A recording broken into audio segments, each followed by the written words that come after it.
Chapter 7. The Key to the Garden. 2 days after this, when Mary opened her eyes, she sat upright in bed immediately and called to Martha. "Look at the moor! Look at the moor!" The rainstorm had ended, and the grey mist and clouds had been swept away in the night by the wind. The wind itself had ceased, and a brilliant deep blue sky arched high over the moorland. Never, never had Mary dreamed of a sky so blue. In India, skies were hot and blazing. This was of a deep, cool blue, which almost seemed to sparkle like the waters of some lovely, bottomless lake. And here and there, high, high in the arched blueness, floated small clouds of snow-white fleece. The far-reaching world of the moor itself looked softly blue instead of gloomy purple-black or awful dreary grey. "Aye," said Martha, with a cheerful grin. "The storm's over for a bit. It does like this at this time o' the year. It goes off in a night like it was pretendin' it had never been here and never meant to come again. That's because the springtime's on its way. It's a long way off yet, but it's comin'." "I thought perhaps it always rained or looked dark in England," Mary said. "Eh, no," said Martha, sitting up on her heels among her black-lead brushes. "Now to the sort." "What does that mean?" asked Mary seriously. In India the natives spoke different dialects, which only a few people understood, so she was not surprised when Martha used words she did not know. Martha laughed as she had done the first morning. "There now," she said, "I've talked broad Yorkshire again, like Mrs. Medlock said I mustn't. Now to the sort means nothing of the sort," slowly and carefully. "But it takes so long to say it. Yorkshire's the sunniest place on earth, when it is sunny. I told thee thou'd like the moor after a bit. Just you wait till you see the gold-coloured gorse blossoms, and the blossoms o' the broom, and the heather flowerin', all purple bells, and hundreds o' butterflies flutterin', and bees hummin', and skylarks soarin' up and singin'. You'll want to get out on it at sunrise, and live out on it all day like Dickon does." "Could I ever get there?" asked Mary wistfully, looking through her window at the far-off blue. It was so new and big and wonderful, and such a heavenly colour. "I don't know," answered Martha. "Tha's never used thy legs since thou was born, it seems to me. Tha couldn't walk 5 mile. It's 5 mile to our cottage." "I should like to see your cottage." Martha stared at her a moment curiously before she took up her polishing brush and began to rub the grate again. She was thinking that the small plain face did not look quite as sour at this moment as it had done the first morning she saw it. It looked just a trifle like little Susan Ann's, when she wanted something very much. "I'll ask my mother about it," she said. "She's one of them that nearly always sees a way to do things. It's my day out today, and I'm going home. I am glad. Mrs. Medlock thinks a lot of mother. Perhaps she could talk to her." "I like your mother," said Mary. "I should think tha did," agreed Martha, polishing away. "I've never seen her," said Mary. "No, tha hasn't," replied Martha. She sat up on her heels again, and rubbed the end of her nose with the back of her hand, as if puzzled for a moment. But she ended quite positively. "Well, she's that sensible and hard-workin' and good-natured and clean that no one could help liking her whether they'd seen her or not. When I'm going home to her on my day out, I just jump for joy when I'm crossin' the moor." "I like Dickon," added Mary, "and I've never seen him." "Well," said Martha stoutly, "I've told thee that the very birds likes him, and the rabbits, and wild sheep and ponies, and the foxes themselves. I wonder," staring at her reflectively, "what Dickon would think of thee." "He wouldn't like me," said Mary in her stiff, cold little way. "No one does." Martha looked reflective again. "How does thou like thysel?" she inquired, really quite as if she were curious to know. Mary hesitated a moment and thought it over. "Not at all, really," she answered. "But I never thought of that before." Martha grinned a little as if at some homely recollection. "Mother said that to me once," she said. "She was at her wash-tub, and I was in a bad temper and talking ill of folk, and she turns round on me and says, 'The young vixen, tha, there tha stands, saying tha doesn't like this one and tha doesn't like that one. How does tha like thysel?' It made me laugh, and it brought me to my senses in a minute." She went away in high spirits as soon as she had given Mary her breakfast. She was going to walk 5 miles across the moor to the cottage, and she was going to help her mother with the washing and do the week's baking, and enjoy herself thoroughly. Mary felt lonelier than ever when she knew she was no longer in the house.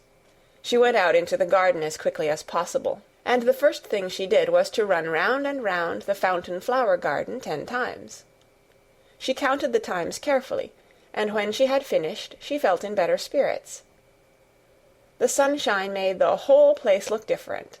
The high, deep blue sky arched over Misselthwaite as well as over the moor, and she kept lifting her face and looking up into it, trying to imagine what it would be like to lie down on one of the little snow-white clouds and float about.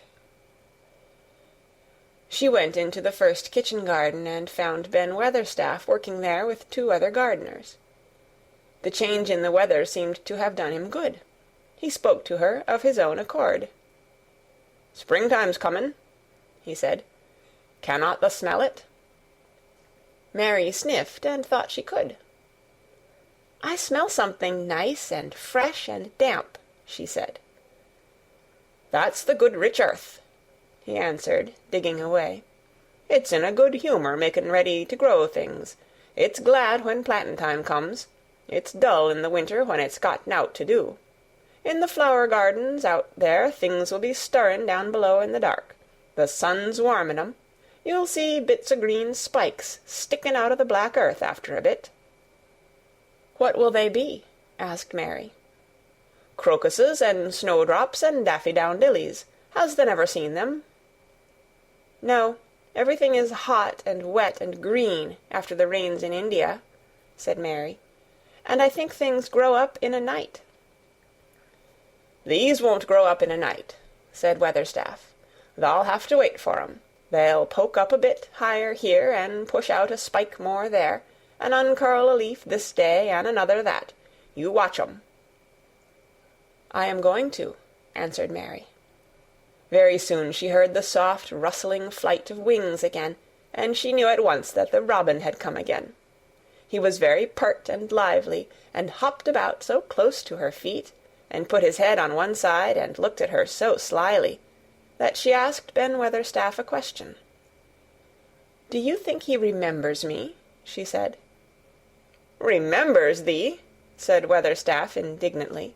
"He knows every cabbage stump in the gardens, let alone the people. He's never seen a little wench here before, and he's bent on finding out all about thee. There's no need to try to hide anything from him." "Are things stirring down below in the dark in that garden where he lives?" Mary inquired. "What garden?" grunted Weatherstaff, becoming surly again. "The one where the old rose-trees are." She could not help asking, because she wanted so much to know. "Are all the flowers dead, or do some of them come again in the summer? Are there ever any roses?"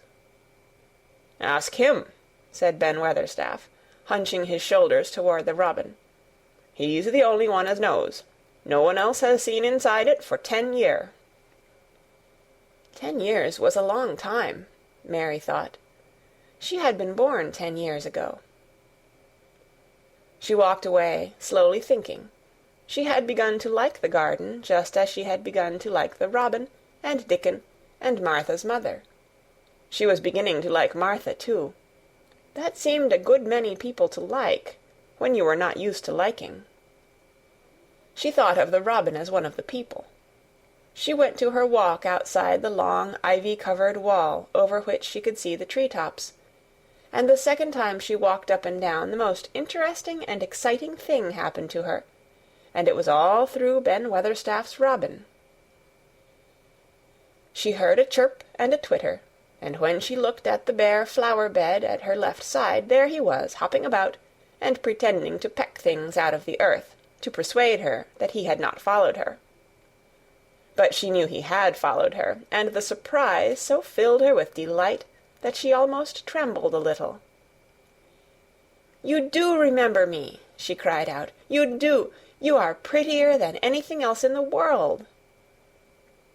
She chirped and talked and coaxed, and he hopped and flirted his tail and twittered. It was as if he were talking. His red waistcoat was like satin, and he puffed his tiny breast out and was so fine and so grand and so pretty that it was really as if he were showing her how important and like a human person a robin could be. Mistress Mary forgot that she had ever been contrary in her life when he allowed her to draw closer and closer to him, and bend down and talk and try to make something like robin sounds. Oh, to think that he should actually let her come as near to him as that! He knew nothing in the world would make her put out her hand toward him, or startle him in the least tiniest way.